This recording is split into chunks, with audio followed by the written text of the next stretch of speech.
Hey, so I just saw the Black Widow trailer, the new one, the new Black Widow trailer. So yeah, let's talk about it.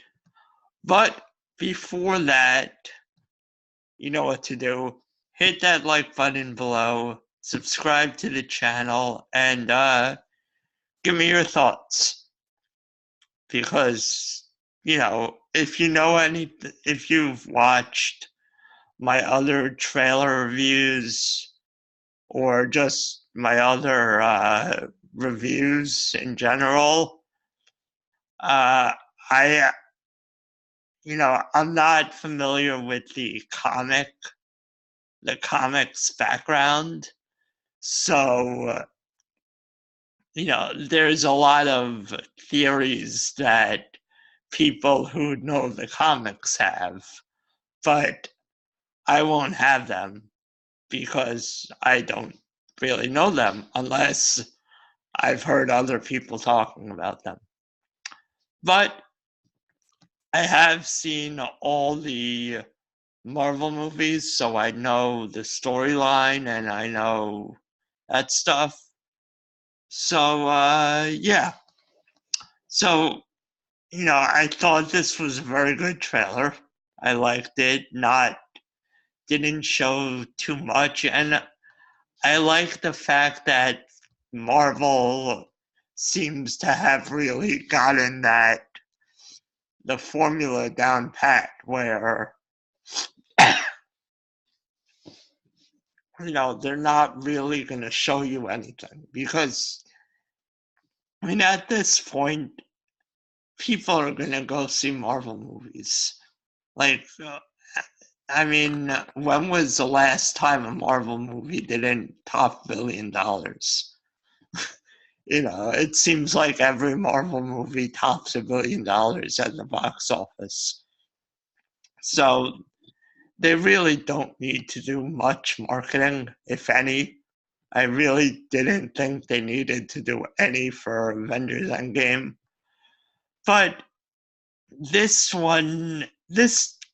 Black Widow, they probably need to do some marketing just because of how Avengers Endgame, unfolded. Because if I don't care about spoilers at this point. If you haven't seen Endgame yet and you're watching this video, what's wrong with you?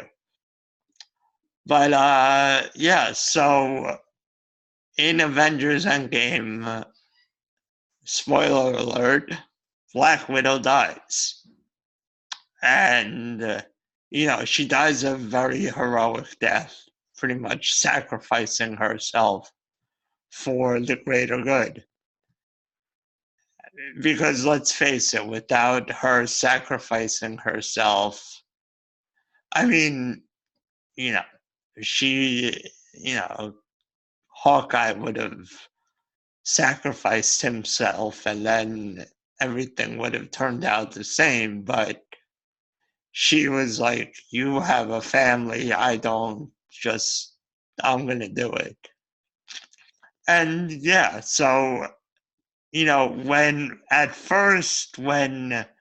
this movie was announced, people were like, well, it was announced before Endgame came out, so we knew. But even then, I don't know. But after Endgame, people were like, well, how are they going to do this? And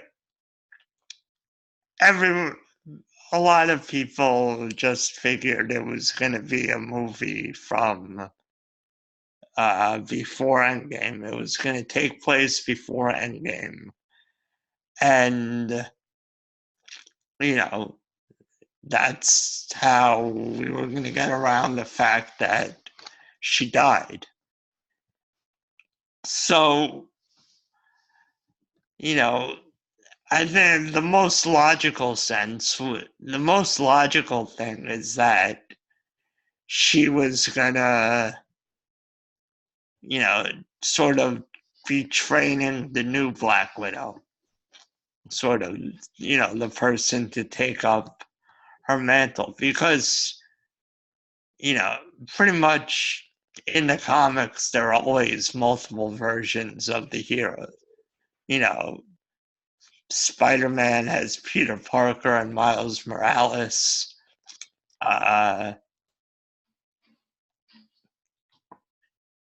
I'm not, but I mean, I guess Batman and Superman don't have multiple people, but, you know, Flash, there's Barry Allen and uh, Jake Garrick or whatever his name is, you know, but Iron Man, even there may not be another Iron Man per se, but there are people like him. Pepper Potts is the Lady Iron Man, and now we're seeing Lady Thor. There's She-Hulk. So there's always some variation of, or usually, I should say, there's usually some variation on the character. So I think it's just very logical that uh, we're going to see that in this situation is that, in the movie, Florence Pugh plays Yelena, who is sort of like the second to Scarlett Johansson's Natasha. And I think the fact that the fact that Florence Pugh's sort of like this up and coming actress, I think she's gonna be the new Black Widow. They're gonna train her. And the villains are you have Red Guardian who I don't know if he's really a villain, but he's sort of the communist Captain America. And the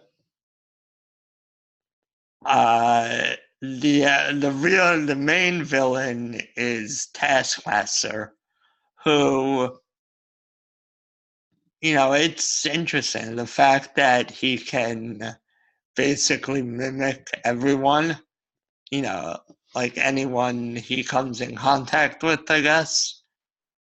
Yeah, he can mimic their abilities and everything. So that's an interesting concept, sort of like, I guess, you know, sort of see what he can do, see if. But I think this is more about, well, one, giving Black Widow her solo movie, finally. A lot of people have been asking about that for years, since she first came on the scene back in Iron Man 2. So it's like she's been around forever. And,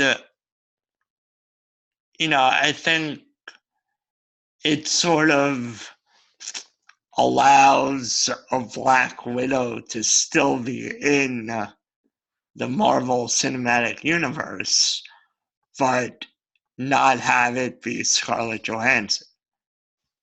Which, if anyone's going to do it, from what I hear, Florence Pugh's a great up and coming actress, and I think she's only like 21. So she's going to be around for a long time. She could theoretically play the character for the next 20 years if she wants. Even more than that, 25 years. So, as long as they can, I don't know. As long as she doesn't get tired of the role, I guess she's gonna be there. And I don't know. I mean, it's just interesting. I guess I have to think that Red Guardian's not a one and done character because they got David Harbour to play him, and I don't think that David Harbour is gonna go anywhere. I don't think he'd be a one and done type guy. I think you know, I think he signed on to Hellboy hoping that it would become something, but no one cared about that. And, I don't know. That's it. Those are my thoughts. It'll be interesting because the other thing is Black Widow sort of kicks off the whole thing. I think it's coming out in February or March. And, it's sort of the first, it's going to have, I can only imagine it has a lot of hidden things that they're not showing us about uh, just in general things that are going to happen for the next couple of movies. And the same said for Eternals and everything. So, we'll see. But yeah, so if you liked the video, hit that like button. Even if you didn't like the video, just hit the like button. Help me out. Subscribe to the channel and give me comment below. Let me know more about Black Widow, maybe what happens a little, like not. I mean, there aren't any spoilers because no one knows what they picked from. But let me know a little more about Red Guardian, maybe a little more about Taskmaster. Who's Yelena, I guess. It's just anything you can let me know about, let me know. Yeah, so that's it. As always, check out theunusefulidiots.com for all things The Unuseful Idiots. And yeah, that's it. Bye.